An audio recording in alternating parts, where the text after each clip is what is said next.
Hi, I'm here on the Mansion Farm. If you have any questions about George Washington and farming, get them ready and our farm manager will be here to answer them for you later. Back in the 1700s, you didn't have supermarkets and grocery stores to go to and get food. You had to grow all of the fruits, vegetables, and grains right here on the farm for everyone at Mount Vernon.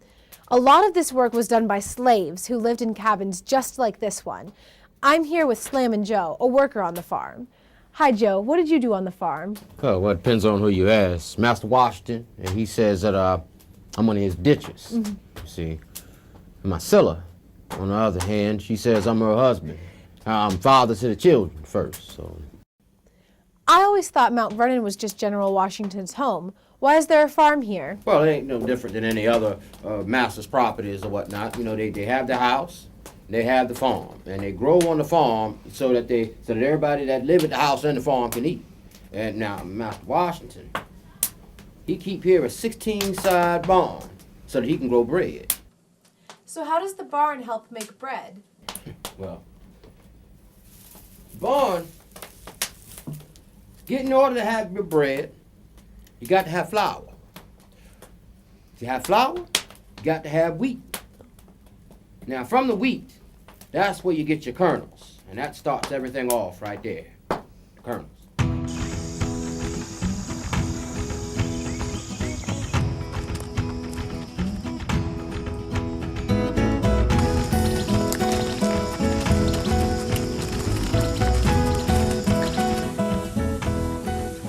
See, what happens is, in this 16-side barn that Master Washington has, you bring the horses in, and you have the horses, you let them run around on top of the wheat. And see, what that does is that allows the kernels and the chaff to break off from the rest of the wheat and fall through these holes that's in the wood flooring.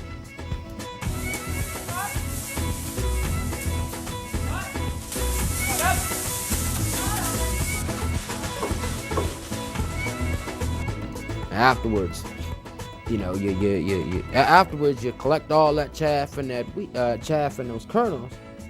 Then you're almost there, but see, it's not quite as clean as you need it just yet. But you got to get it as clean as you can get it. So now, what you got here is what you call winnowing. Now, in here you got your seeds, your kernels, and you also got chaff. And this is what you do here. See, the seeds are heavier than the chaff. So the chaff, you see it, is just floating away. And what's being left is the seeds. Oh, cool. Here, why don't you try? Thank you. Here. Yeah, that's it. Oh, this is really cool. Oh, see that? That's really clean, but it doesn't look like bread yet.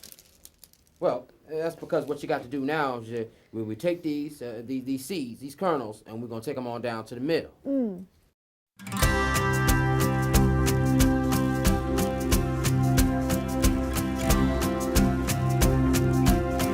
Now at the mill, the fella, he pulls the lever, and then all these wooden, what you might call gears, these wooden gears, they start to turning, and all this water, it just starts to flow and rush on through. And see, it's the water that makes everything else happen the way it's supposed to. But then the kernels then are ground into flour by stone.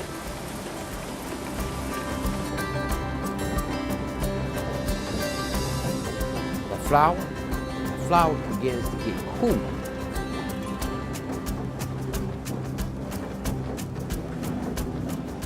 And after it's cooled, it's poured into these barrels.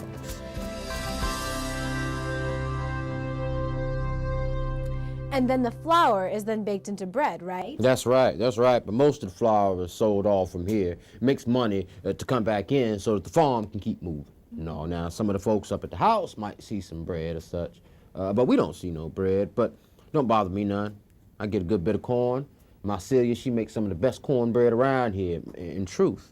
If you're interested, you can come on down and you can have your bit. Oh, well, that sounds great. Thank you. Now, you get those Skype calls and emails in. Back to you, Edon.